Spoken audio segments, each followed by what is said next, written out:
পৃথিবীতে প্রতিটি মানুষের চাওয়া পাওয়ার কোনো শেষ নেই। কেউ কেউ চায় আল্লাহ তাআলার প্রিয় বান্দাবান্দি হতে, আবার কেউ চায় ধনী হতে, কেউ চায় জান্নাতে যেতে।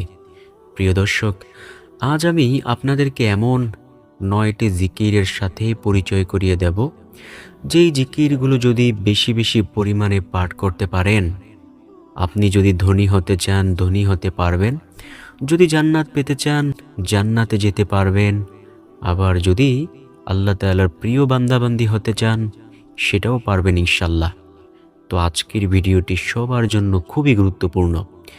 এই যে আমাদের মাঝে আসতেছে পবিত্র শবে মেরাজের রজনী, এই পবিত্র শবে মেরাজের রজনীর আগ পর্যন্ত এই বিশেষ 9টি জিকির অবশ্যই বেশি বেশি পরিমাণে পাঠ করব ইনশাল্লাহ।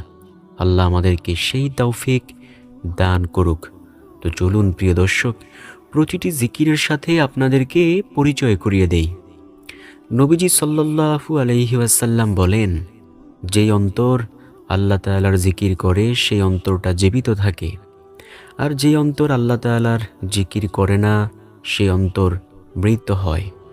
সাহাবায়ে কেরাম প্রশ্ন করলেন, ইয়া রাসূলুল্লাহ সাল্লাল্লাহু আলাইহি ওয়াসাল্লাম, মৃত অন্তরের সম্পর্কে কিছু বলুন।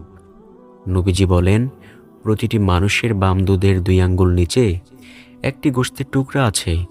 ওই গোশতের টুকরাটার নাম হলো কলব বা অন্তর। এই গোশতের টুকরা যদি ভালো হয় পুরো মানুষটা ভালো হয়, গোশতের টুকরা যদি খারাপ হয় পুরো মানুষটা খারাপ হয়ে যায়। সাহাবীরা প্রশ্ন করলো, ইয়া রাসূলুল্লাহ সাল্লাল্লাহু আলাইহি ওয়াসাল্লাম, গোশতের টুকরা আবার খারাপ হয় কিভাবে? নবীজি সাল্লাল্লাহু আলাইহি ওয়াসাল্লাম বলেন, মানুষ যখন একটি গুনাহের কাজ করে তখন তার অন্তরের মধ্যে একটি কালো দাগ পড়ে যায়। যখন 2টি গুনাহের কাজ করে 2টি দাগ পড়ে, যখন 3টি গুনাহের কাজ করে 3টি কালো দাগ পড়ে। এইভাবে যখন সে হাজার ও লাখ গুনাহের কাজ করতে থাকে তখন শুধু তার অন্তরের মধ্যে কালো দাগ পড়তেই থাকে। নবীজি সাল্লাল্লাহু আলাইহি ওয়াসাল্লাম বলেন, সাহাবায়ে কেরাম, তোমরা কি জানতে চাও না এই কালো দাগ পরিষ্কার করার মেডিসিন আছে কিনা? সাহাবায়ে কেরাম রাদিয়াল্লাহু তাআলা আলাইহিম আজমাইন বলল, ইয়া রাসূলুল্লাহ, আচ্ছা বলুন তো এই কালো দাগ পরিষ্কার করার মেডিসিন কি? নবীজি সাল্লাল্লাহু আলাইহি ওয়াসাল্লাম বলেন, এই কালো দাগ পরিষ্কার করার মেডিসিন হলো আল্লাহ তাআলার জিকির। তাই তোমরা বেশি বেশি পরিমাণে জিকির করবে, তোমাদের অন্তর, তোমাদের কলব আল্লাহ পরিষ্কার পরিচ্ছন্ন করে দেবে। সেইখানে আর শয়তান বসে থাকতে পারবে না। প্রিয় দর্শক, তো চলুন প্রতিটি জিকির আমরা সুন্দরভাবে শিখে নেই। 1 নম্বরে যেই জিকিরের কথা বলবো সেই জিকিরটি হলো, নবীজি সাল্লাল্লাহু আলাইহি ওয়াসাল্লাম বলেন, ও আমার উম্মতেরা, তোমরা বলিও লা ইলাহা ইল্লাল্লাহ। নবীজি বলেন, নবী মূসা আলাইহিস সালাম একদিন আল্লাহ তাআলাকে বলতেছেন, আল্লাহ, আপনি আমাকে এমন একটি কালিমা অথবা বাক্য শিক্ষা দেন তো, আমি যেন সেই বাক্য দিয়ে আপনাকে ডাকতে পারি। আল্লাহ তাআলা বলেন, ও নবী মূসা, তুমি বলো লা ইলাহা ইল্লাল্লাহ। নবী মূসা আলাইহিস সালাম বললেন, আল্লাহ, আমি চাইলাম আপনার নিকট দামি একটি বাক্য, আর আপনি আমাকে এমন ছোট্ট একটি বাক্যের কথা বললেন। আল্লাহ তাআলা বলেন, ও নবী মূসা, এই বাক্যটাকে তুমি ছোট মনে করিও না। এই বাক্যের ওজন এত বেশি যে সমগ্র সৃষ্টিকুলকে যদি তুমি এক পালায় রেখে এই বাক্যটাকে আরেক পালায় রেখে ওজন দিয়ে দাও, তারপরেও এই বাক্যের ওজনের সমতুল্য হবে না। সুবহানাল্লাহ, আল্লাহু আকবার। নবীজি সাল্লাল্লাহু আলাইহি ওয়াসাল্লাম বলেন, যে ব্যক্তির জীবনের শেষ কথা হবে লা ইলাহা ইল্লাল্লাহ, সে অবশ্যই জান্নাতি হবে। আল্লাহু আকবার। হাশরের মাঠে আল্লাহ তাআলা নবীজি সাল্লাল্লাহু আলাইহি ওয়াসাল্লামকে ডেকে ডেকে বলবেন, ও আমার বন্ধু মুহাম্মদ সাল্লাল্লাহু আলাইহি ওয়াসাল্লাম, আপনি আপনার ওই সমস্ত উম্মতদেরকে লইয়া জান্নাতে প্রবেশ করুন যে তার জীবদ্দশায় বলেছে লা ইলাহা ইল্লাল্লাহ এবং এর উপর ঈমান এনেছে। সুবহানাল্লাহ, আল্লাহু আকবার।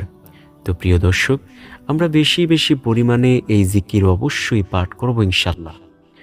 দ্বিতীয় নাম্বার যেই জিকিরের কথা বলবো সেই জিকিরটি হলো, নবীজি সাল্লাল্লাহু আলাইহি ওয়াসাল্লাম বলেছেন, কোনো ব্যক্তি যদি প্রতিদিন 100 বার বলতে পারে সুবহানাল্লাহি ওয়া বিহামদিহি, তার আমলের দাম হাশরের মাঠে সবচেয়ে বেশি হয় ও মিজানের পাল্লায় অনেক বেশি ভারী হয়। সাহাবে কেরাম তো ছিল আমলের জন্য অনেক বেশি পাগল। সাহাবে কেরাম বলল, ইয়া রাসূলুল্লাহ, বলুন কোন সেই আমল? নবীজি সাল্লাল্লাহু আলাইহি ওয়াসাল্লাম বলেন, যদি কোনো ব্যক্তি প্রতিদিন সুবহানাল্লাহি ওয়া বিহামদিহি 100 বার বলে, আল্লাহ সেই ব্যক্তির আমলনামার ওজন হাশরের মাঠে অনেক বেশি ভারী করবে। সাহাবীরা প্রশ্ন করল, ইয়া রাসূলুল্লাহ, অন্য কারো আমলের দাম কি এর চেয়ে বেশি হবে না? নবীজি বলেন, ওই ব্যক্তির আমলের দাম এর চেয়ে বেশি হবে যে ব্যক্তি সুবহানাল্লাহি ওয়া বিহামদিহি 100 বার থেকেও বেশি পরিমাণে পাঠ করবে। আল্লাহু আকবার। তাই প্রিয় দর্শক, আমরা বেশি বেশি পরিমাণে পাঠ করার চেষ্টা করব সুবহানাল্লাহি ওয়া বিহামদিহি। নবীজি সাল্লাল্লাহু আলাইহি ওয়াসাল্লাম বলেন, যদি কোনো ব্যক্তি প্রতিদিন 100 বার বলে, আল্লাহ তাআলা তার গুনাহগুলো ক্ষমা করে দিবেন, যদিও সেই গুনাহের পরিমাণ সমুদ্রের ফেনা রাশির সমতুল্য হয়। আল্লাহু আকবার। প্রিয় দর্শক, বুঝতে পেরেছেন কত দামি একটি আমল, তাই না? তাই আমরা বেশি বেশি পরিমাণে এই আমলটি অবশ্যই করার মতো চেষ্টা করব ইনশাল্লাহ। 3 নম্বর যেই জিকিরের কথা বলবো সেই জিকিরটি হলো, নবীজি সাল্লাল্লাহু আলাইহি ওয়াসাল্লাম বলেন, তোমরা বলো সুবহানাল্লাহ। নবীজি বলেন, যদি কোনো ব্যক্তি একবার সুবহানাল্লাহর আওয়াজ দেয়, রব্বুল আলামিন জান্নাতের মধ্যে একটি বৃক্ষ রোপণ করে তার জন্য।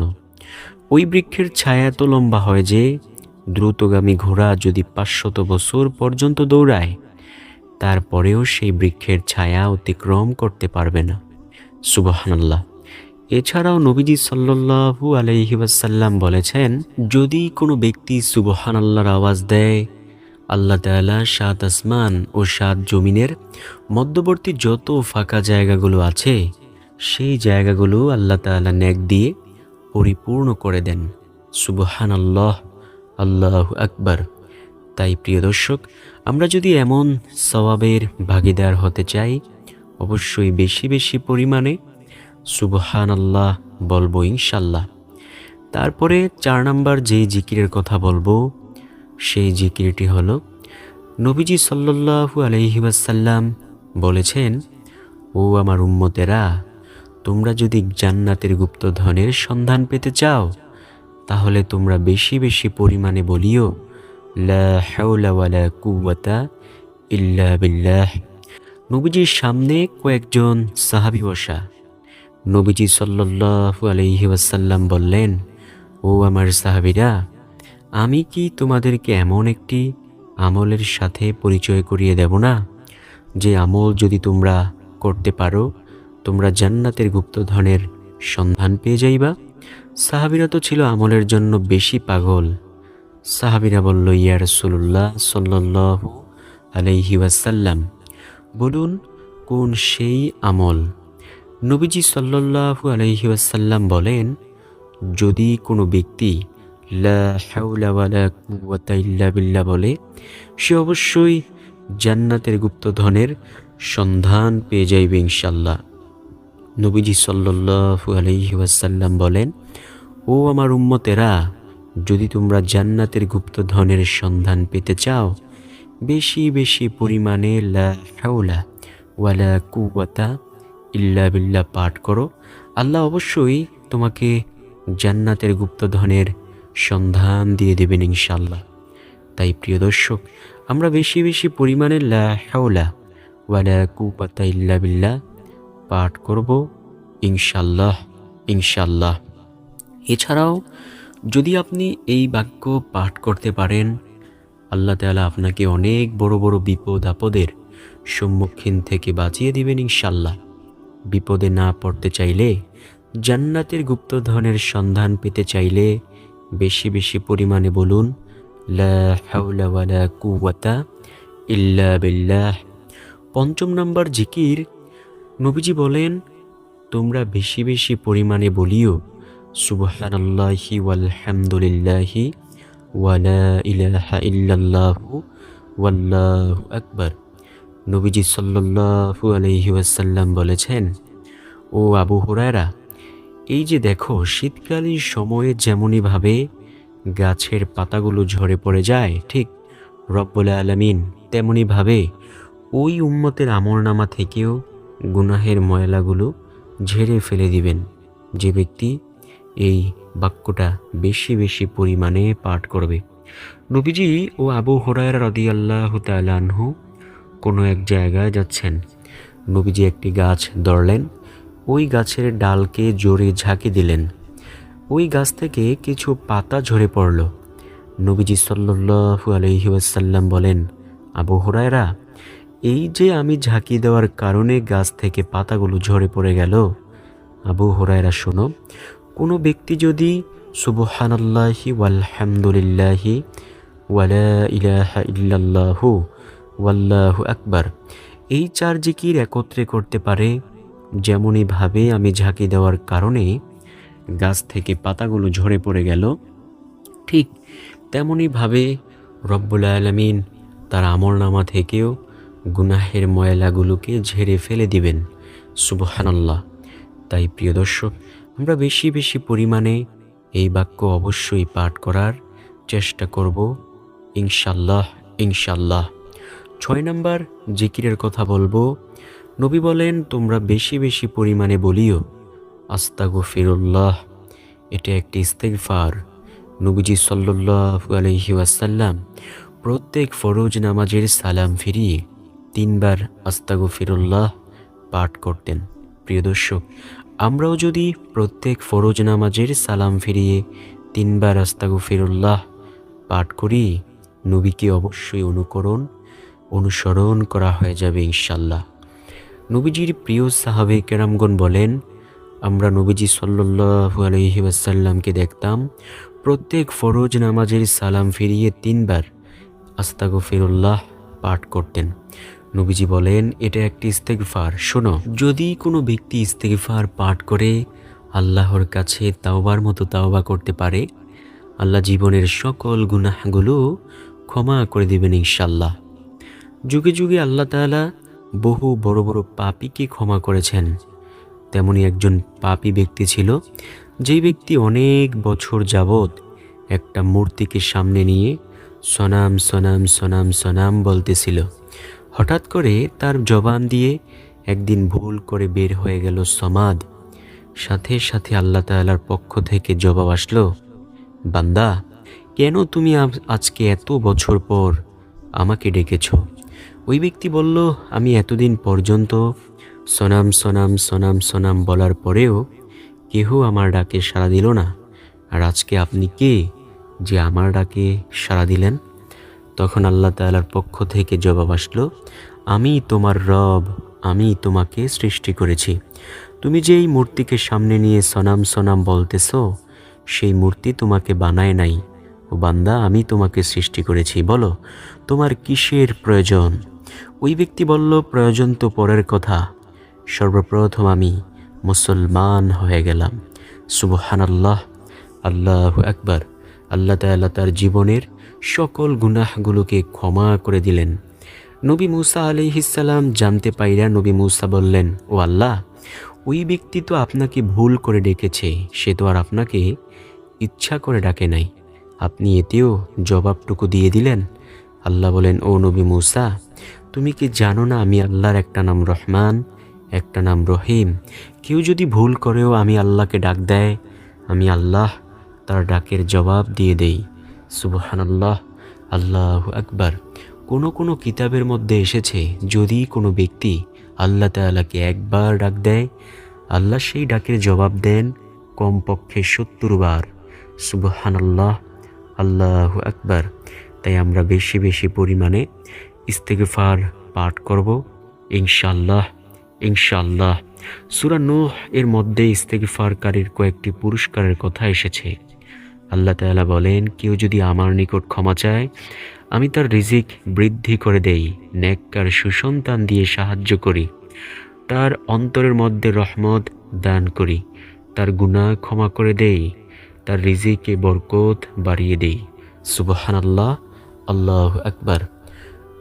সপ্তম নাম্বার যেই জিকিরের কথা বলবো, সেই জিকির অনেক বেশি দামি। সেই জিকিরটি হলো, যে কোনো নিয়ামত ভোগ করার পর আলহামদুলিল্লাহ বলবেন। আল্লাহ তাআলা বলেন, আমার যেই বান্দাবান্দি আমার নিয়ামত পাওয়ার পরে নিয়ামতের শুকরিয়া আদায় করে, আমি তার নিয়ামতকে বৃদ্ধি করে দেই। আর যে আমার নিয়ামত পাওয়ার পর নিয়ামতের শুকরিয়া আদায় করে না, আমি তার নিয়ামতকে ছিনিয়ে নিয়ে যাই। নবীজি সাল্লাল্লাহু আলাইহি ওয়াসাল্লামকে সাহাবীরা প্রশ্ন করল, ইয়া রাসূলুল্লাহ, নিয়ামতের শুকরিয়া আদায় করার জন্য কোন জিকির আমরা করতে পারি? নবীজি বলেন, তোমরা বলিও আলহামদুলিল্লাহ, অর্থাৎ সমস্ত প্রশংসা আল্লাহ তাআলার। সুবহানাল্লাহ। নবীজি সাল্লাল্লাহু আলাইহি ওয়াসাল্লাম এমনটাই বলেছেন। প্রিয় দর্শক, নবী বলেন, আলহামদুলিল্লাহ মিজানের পাল্লাকে অনেক অনেক অনেক বেশি ভারী করে দেবে। এই যে আমরা দুনিয়াতে বেঁচে আছি, যত কিছুই আমরা ভোগ করতেছি, সব কিছুই আল্লাহ তাআলার নিয়ামত। চাঁদের আলো ভোগ করি, আল্লাহর নিয়ামত। সূর্যের আলো ভোগ করি, আল্লাহ তাআলার নিয়ামত। বাতাস গায়ে লাগলে কত ঠান্ডা অনুভব হয়, গরমের সময় কত ভালো লাগে, এটাও আল্লাহ তাআলার একটি নিয়ামত। শীতকালে গরম কত ভালো লাগে, তাই না? এটাও আল্লাহ তাআলার একটি নিয়ামত। এই যে নিঃশ্বাস নিতেছি, এটাও আল্লাহ তাআলার নিয়ামত। আহারে, এই যে অক্সিজেনের যে কত দাম, এটা হাসপাতালের মধ্যে গেলে তারপরেই বুঝতে পারবেন। প্রিয় দর্শক, এই যে নিঃশ্বাস নিচ্ছি আমরা, এটাও আল্লাহ তাআলার একটা নিয়ামত। এই যে খাবার খাইতেছি, এটাও আল্লাহ তাআলার নিয়ামত। চোখ আল্লাহ তাআলার কত দামি নিয়ামত। যার দুইটা চোখ নাই সে বুঝে চোখের কত জ্বালা। যে ব্যক্তি জন্মান্ধ, অর্থাৎ জন্মের পর থেকে অন্ধ, সে বুঝে কত কষ্ট দুনিয়াটা। সে জীবনেও কখনো বাবার চেহারা দেখতেও পারে নাই, মায়ের চেহারাও দেখতে পারে নাই, ভাই বোন প্রতিবেশী কাহারও চেহারাই সে দেখতে পারে নাই, সুন্দর জমিনটাও দেখতে পারে নাই। আর আমাদের তো আল্লাহ তাআলা কত সুন্দর করে রেখেছেন, তাই আমরা আল্লাহর কাছে শুকরিয়া আদায় করি। আলহামদুলিল্লাহ মানে হলো, মানব জীবনের প্রতিটি পদক্ষেপের মধ্যে আল্লাহ তাআলার নিয়ামত নিহিত। আমরা যদি বেশি বেশি পরিমাণে আলহামদুলিল্লাহ জিকির করি, এই নিয়ামতের শুকরিয়া অবশ্যই আদায় করা হবে ইনশাআল্লাহ। না হলে কিন্তু আল্লাহ নিয়ামতকে ছিনিয়ে নিয়ে যাবেন। অষ্টম নাম্বার যেই জিকিরের কথা বলবো, সেই জিকির সম্পর্কে নবীজি সাল্লাল্লাহু আলাইহি ওয়াসাল্লাম বলেন, তোমরা বেশি বেশি পরিমাণে বলিও, আল্লাহুম্মা আজিরনি মিনান নার। কোনো ব্যক্তি যদি এই বাক্য পাঠ করে আল্লাহর কাছে পরিপূর্ণভাবে ক্ষমা চাইতে পারে, আল্লাহ অবশ্যই জাহান্নামের আগুন থেকে তাকে বাঁচিয়ে দেবেন ইনশাআল্লাহ। জাহান্নামের আগুন অনেক ভয়ঙ্কর আগুন। নবীজি সাল্লাল্লাহু আলাইহি ওয়াসাল্লাম বলেন, ওই জাহান্নামের তেজস্বী আগুন সহ্য করার মতো ক্ষমতা এই পৃথিবীর কোনো মানুষের নেই। ও আমার উম্মতেরা, সেই জাহান্নামের আগুন থেকে যদি বাঁচতে চাও, তাহলে বেশি বেশি পরিমাণে বলিও, আল্লাহুম্মা আজিরনি মিনান নার। আল্লাহ অবশ্যই তোমাকে জাহান্নামের আগুন থেকে বাঁচিয়ে দেবেন ইনশাআল্লাহ। প্রিয় দর্শক, জাহান্নাম থেকে যদি বাঁচতে পারি, কতই না উপকার হবে, তাই না? সর্বশেষ নাম্বার যেই জিকিরের কথা বলবো, সেই জিকিরটি সম্পর্কে নবীজি সাল্লাল্লাহু আলাইহি ওয়াসাল্লাম বলেন, ও আমার উম্মতেরা, তোমরা বেশি বেশি বলিও সুবহানাল্লাহি ওয়া বিহামদিহি সুবহানাল্লাহিল আযীম। এই কালিমাগুলি জিহ্বায় উচ্চারণে সহজ, মিজানের পাল্লায় অনেক বেশি ভারী, দয়াময় আল্লাহর নিকট অধিক প্রিয়। সুবহানাল্লাহ। তো আশা করব ভিডিওটি উপকারী হবে। যদি এমন মনে হয় যে উপকারী ভিডিও, যারা প্রিয়জন আছে তাদের কাছে অবশ্যই ভিডিওটিকে শেয়ার করতে ভুলবেন না। ভালো থাকুন, সুস্থ থাকুন। কথা হবে ইনশাআল্লাহ পরবর্তী কোনো ভিডিওতে। ততক্ষণ পর্যন্ত চ্যানেলটাকে সাবস্ক্রাইব করে পাশে থাকা